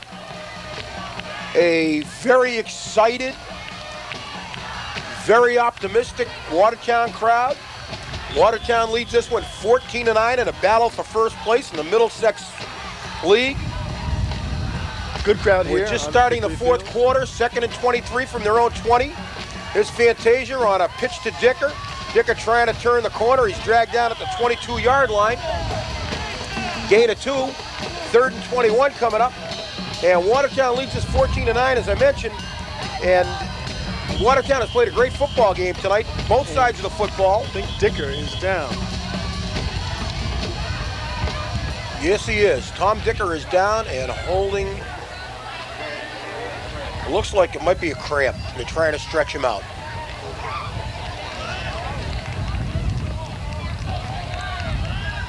Earlier we saw him chugging down the He's Gatorade. up. He's up. And a big crowd, big applause from the Watertown crowd. And a timeout called by Watertown.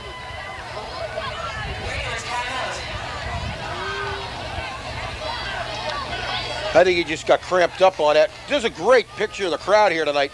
It is a very, very good crowd. Great congratulations to Watertown's cheerleading squad, who did a great job tonight. Supervised by Terry Doherty, the captains Lara Mossman and Paula Murphy doing a great job with their crew this evening. The Watertown band doing an excellent job out there, and everything from Watertown looks pretty good right now tonight. We'd like to keep it going that way, and and even the PA announcer is just wonderful tonight. She is. Elaine Paradis doing a great job. And the scorekeeper, Nick Pappas, doing a great job also. This is a wonderful day here at Watertown. We're having a lot of fun here tonight.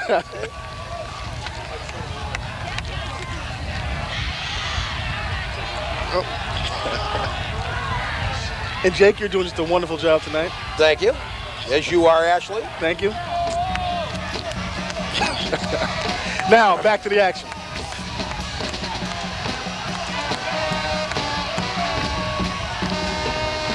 The Red Raiders with 3 split to the left. Dicker in the backfield. 3rd and 21, Dicker in motion. There it is, Over the it's middle open. to Justin, nope, incomplete. It was batted down by number 31, Brian Callanan. No, but I like the idea, splitting the field, putting Dicker in motion, taking one of the linebackers, or possibly 2 of the linebackers away, and trying to pop one over the middle. It just came within a hand of Justin Snyder again with a big game. Oh, that's right. That was the same play that they tied Stoneham on, I believe, Ashley, I correct? think it was the same play. Dicker in motion and Snyder up the middle with a big catch. But now they'll punt. 4th and 21. Back deep for Wakefield. All night we said Jason Farrell's been the man to watch, and he'll get this Here's one. a good punt.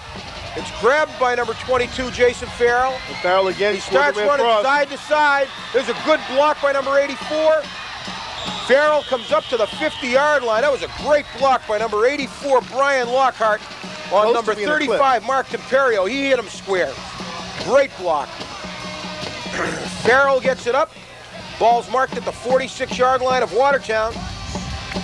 Again, watch for Wakefield to go to number 22 a lot in this drive. Number 22 is Jason Farrell. He's one of the weapons that they have, and he's also one of the most talented players in this Middlesex League. Well, the guy that's burned Watertown a few times tonight has been... Well, Farrell has caught a lot of positive yardage plays. Farrell's number 11 in the Middlesex League with 5 touchdowns. Here's the pitch to Sean Chapman. Across the 45 and knocked out of bounds at about the 40, maybe the 38-yard line. The guy that I was alluding to was Cataldo, who caught the touchdown pass. And he's burned Watertown a couple of times tonight. Yes, he has. But Wakefield likes to spread the ball around. They like to use their weapons. They don't want to key on one person. They don't want the other team to key on one person. So they spread the ball around. They have a good, diverse offense. But they must establish the run in order to get anything going.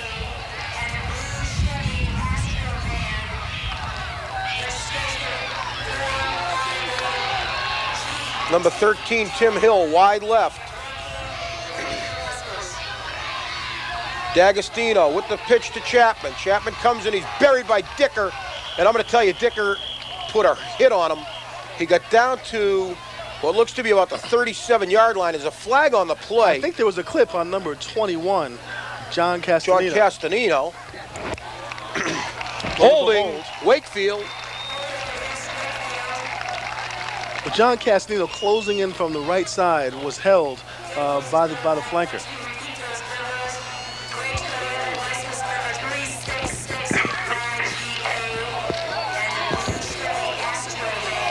Ball's going to be spotted at the 47-yard line. It will be 2nd and 12. 8:55 remaining in the ball game. D'Agostino back to pass. They have the screen set up. Great job Like number by 21. Watertown, John Castanino.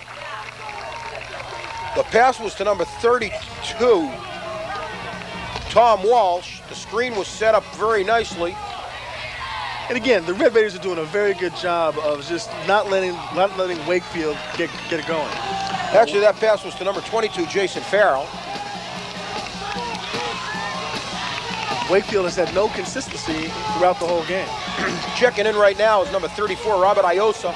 And Iosa's got a couple of first downs tonight on a couple of quick plays, so they got to look for him coming out of the backfield. He's being looked at. He turns it upfield, bounces it off the ground. It's incomplete, and Dicker just looking at the sky saying, if I was 1 second earlier, I was gone for my second interception into the end zone. If that pass was thrown on the mark, you would have seen Dicker intercepting it and going gone. all the way back. Nobody would have had a shot at him. No doubt about it. So 4th and 11. Wakefield brings in their punting team. Fantasia and Dicker move back to field the punt. 8 minutes, 32 seconds left to go in the fourth quarter. Watertown leading 14-9 and about to get possession.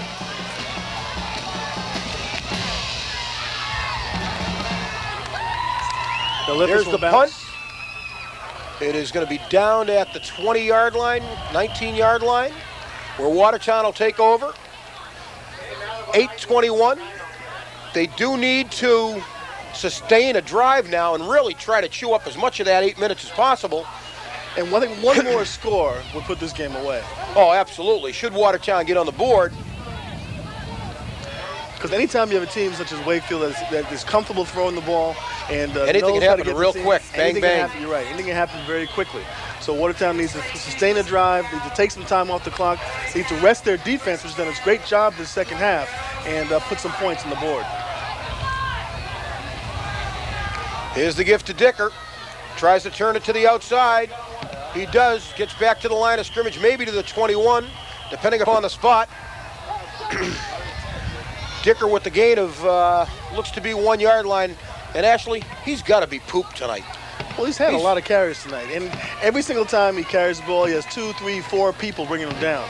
He's got to wear on him. Plus he had the interception that he ran back for, 45 yards and kicking off and doing everything else that he does. He's going to be a tired young lad this evening. Especially this late in the season. He's had a lot of carries all season, so it wears on you as the season goes along. He's a tough kid. You'll see no quit in Tom Dicker. Here's the give to him again. He's gang tackled. Got back to the line of scrimmage. But I still think they need to open up the offense a little more. They were doing so well the first few drives in the second half, and they've gone back to what they were doing in the first half. Just I certainly hope that Coach McGovern hasn't gone ultra conservative here. It seems like he has. Just trying to run the ball up the middle and kick it and let his defense do the job, because your defense isn't going to hold stand all night long. No, it's not. And they do need to get a couple of first downs, and whether it means throwing the ball or not, it doesn't matter how you get it, you got to get it. And again, maybe those quick slants over the middle or something, maybe a trick play, something, just to get them moving again, get the offense out of their stagnant mode. Again, off tackle. Got up to about the 23-yard line. It's going to be 4th and 7, and Watertown's going to punt it again. And the defense again goes back on the field, and it's 3 and out for the Watertown offense. Well, I think that just talking about how tired Tom Dicker is, that he won't have a problem with this, but one of the toughest problems for parents to deal with is a child who has trouble sleeping soundly through the night. The nerves are shot and patience wears thin. In the fall edition of Understanding Your School-Age Child, Dr. Eugenia Marcus, a local pediatrician, offers many helpful suggestions that will benefit parents of children of all ages. Watch it, 7 p.m., the first and third Wednesday of the month. Here's the punt by Fantasia. It rolls out of bounds at the 40-yard line. Takes a Wakefield bounce. And again, the Red Raiders will have to depend on their defense to bring them through. Well, they've relied on them all night long, so. 6 minutes, 6 seconds left to go with Watertown holding to a 14-9 lead here in the fourth quarter.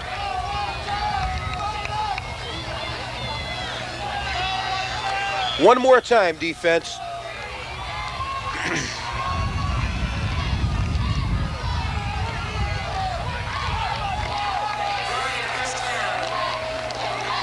D'Agostino back to throw. He's got a man open on the right. And he's dragged down by Castanino. Number 21 was number 22, Jason Farrell.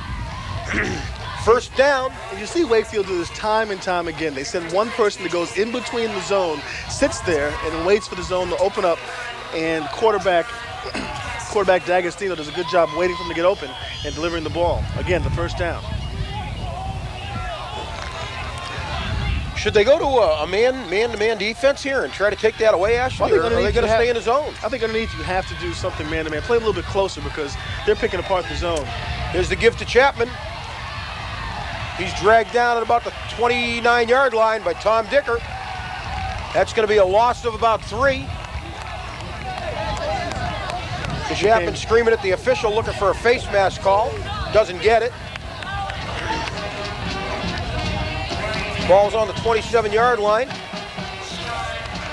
And again, let's watch for that pass in the right-hand slot where they're just sitting the guy right between the zone, right between the right cornerback, our left cornerback, Second and 11, 5:06 remaining, fourth quarter. There's D'Agostino back to pass, big rush up the middle. Open. He's got a guy wide open in the end zone. Picked it off by Paul Fantasia down at the 5-yard line. Paul Fantasia with a timely interception. And Watertown has done that 3 times tonight and stopped Wakefield's drive. Great play by Paul Fantasia. And you see the quarterback, or in this case the safety Fantasia, plays center field and reacts to the quarterback and just reads the quarterback's eyes. Great job by Paul Fantasia to do that and pick off the pass. Timely interception. Whew. But that's also the play. That's also the play that after Fantasia got shaken up, he did not react in the first half, and that's correct. And that's where Wakefield got their first touchdown. But this case did a very good job of recovering, reading the play. One in the third quarter. Yep. Good job recovering, reading the play, and making a reception. DeRosa, Timperio in the backfield.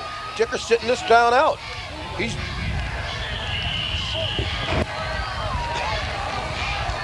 the give was to Timperio, and he lost 2, I believe. Maybe just got back to the line of scrimmage. Tom Dicker coming back in. Timperio checking out. They need to gain some positive yards. The last Got to open it up, Coach. Got to open it up. Even down here in the goal line, the last 3 possessions, they have not really done that much at all. 3 plays and out. Have not gained the first down. They've gone backwards. Here they need to put something together, take some time off the clock. They look like the old Patriots defense. There it is, Dicker.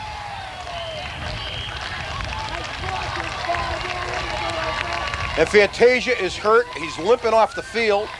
It's his left knee. He's hurting. That's the same leg that's been giving him trouble all night. He's trying to stretch it out. He's grabbing his knee. It looks like he's going to stay in. Tough kid. Very tough kid. That carry was by Tom Dicker.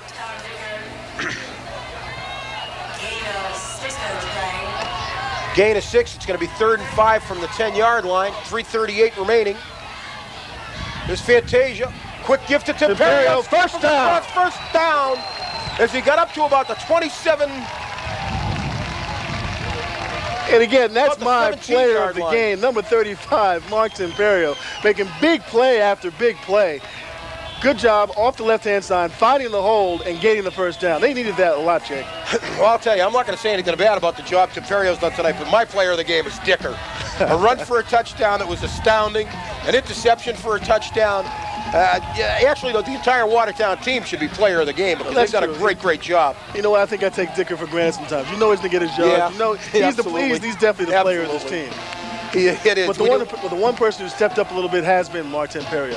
And here's the gift to Dicker again. Breaks the tackle across the 20, across the 30 to the 30, to the 25-yard line. A gain of about 8. I think he heard me. Or actually, it might be a gain of about. It's gain of about. Yeah, gain of about 8-yard lines. It'll be 2nd and 2. 2:40 remaining in this football game. Watertown 14, Wakefield 9. Watertown wins this football game. They are tied for first place in the Middlesex League. And they are 2 minutes and 32 seconds away from taking this game from a tough Wakefield squad. To give again to Dicker. He swarmed down under at about the 25-yard line. I think they might have gotten the first down, Jake. Actually, we're gonna have to come back on that a second because Reading is still undefeated. They are 5-0-0. Wakefield, Watertown will both be 5. Watertown will be 4-1-1. Wakefield will be 5-1-0, and Reading will be 5-0-0. The timeout on the field. I am very curious as to whether Wakefield and Reading have played each other yet. I guess that game is in 2 weeks, Jake. They do play in 2 weeks, which would be great because Watertown is 4-1-1.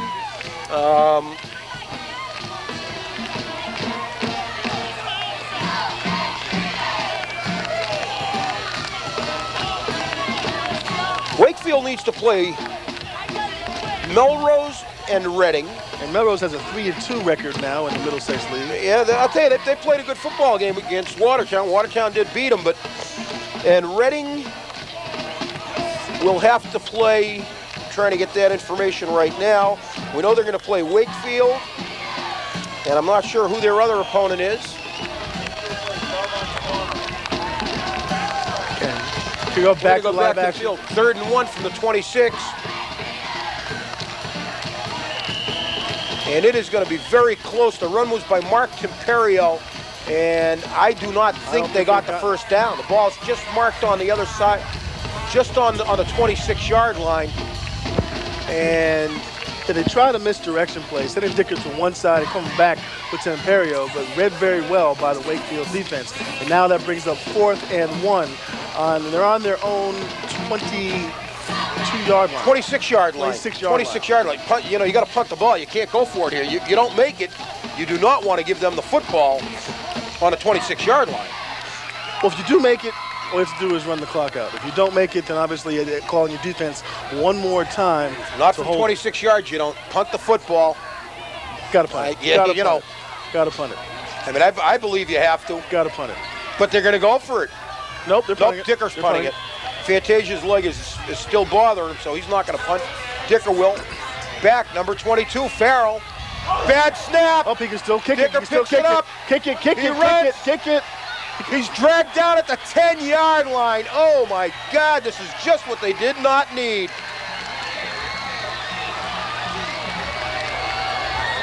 Ball is bad on the snap. 9-yard line. He had time to punt it, but it's easier to say up here.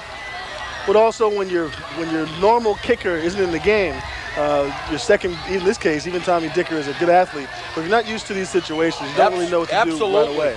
And he could have kicked the ball, but obviously his first instinct is to run, pick up the first down, and unfortunately for the Red Raiders, he did not do it on that play.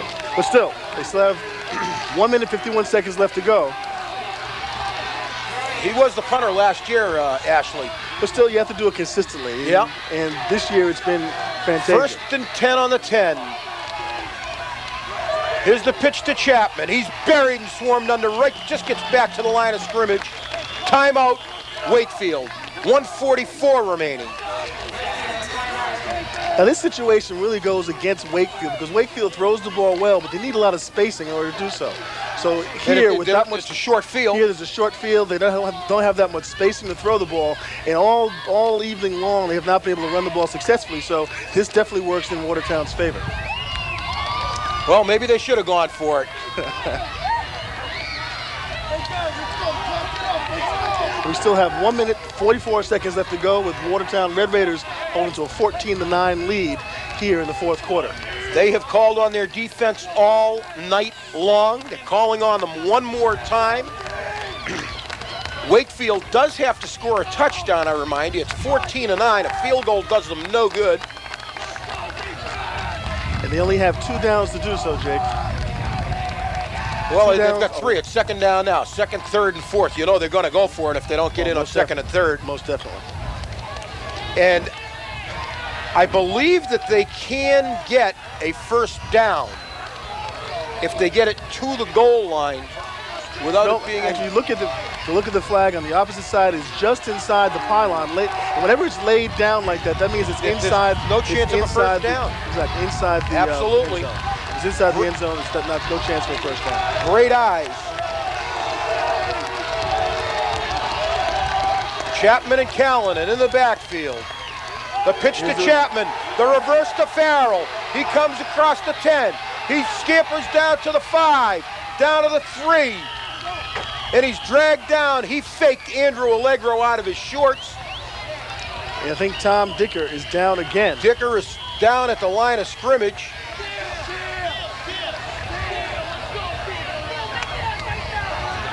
And Dicker looks like he's just cramped up. Yeah. He is being helped off the field, and those cramps are his right leg is just hanging. And you can look at the leg; it's all tightened up. I think he's just cramping up right in his calf.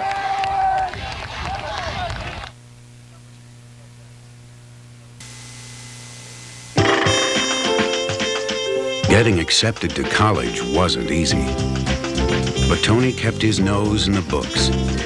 On the 3.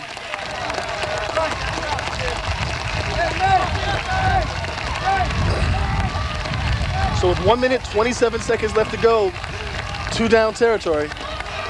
He is just curled up. He is in some kind of pain, holding his leg. They're working on him. As you see a concerned Watertown crowd looking in.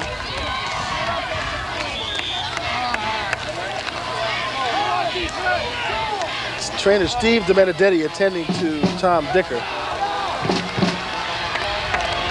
3rd and 3 from the 3, 1:27 remaining. Watertown leads 14-9.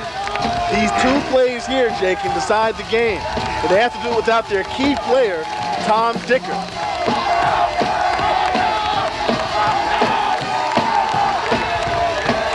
Let's just watch and listen, folks.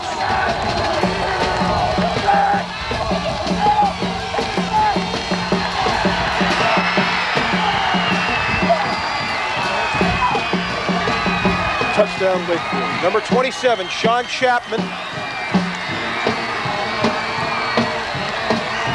15-14. Wakefield up by 1. And the injury to Tom Dicker looms very large here, also because the Red Raiders rely on his leg for 3-point field goals. And they are still working on him on the sideline.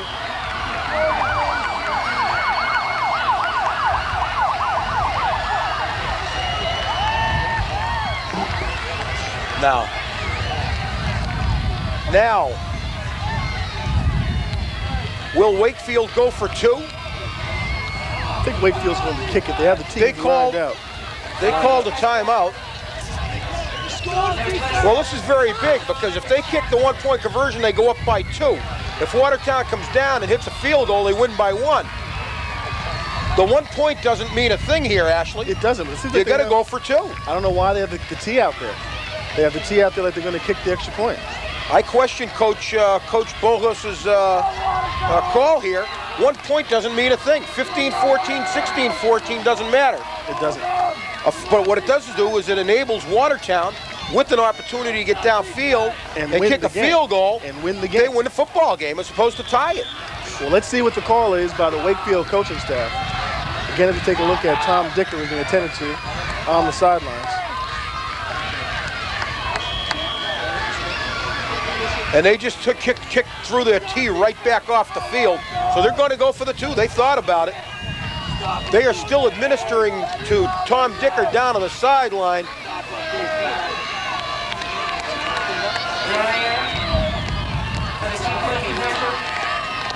D'Agostino, quick throw, it's good. For the Red Raiders for the first down. Anastasiades back, throws one way hard right. It's grabbed by Snyder, and that might be a first down.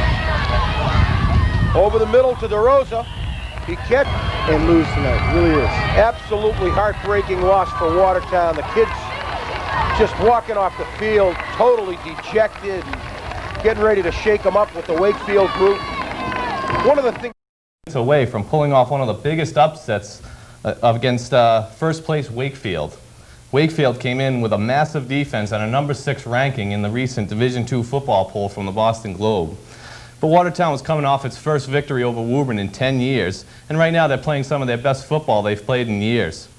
In front of a huge crowd at Victory Field, the Raiders led with 2 minutes to go, but let it slip away with 1 snap of the football. And Channel 13's Bob Johnson was at the game, and he'll fill us in on what happened. The game was scoreless late in the first half when Wakefield's number 22, Jason Farrell, would kick this 40-yard field goal to put the Warriors up 3-0 at the end of the first half. This is Watertown's first 3 possessions of the second half. Dicker will come left, get out of bounds at about the Wakefield 45. The ensuing play would find Fantasia on the option, running right, getting out of bounds, gaining about 9. It would be 2nd and 1 when Tom Dicker would run.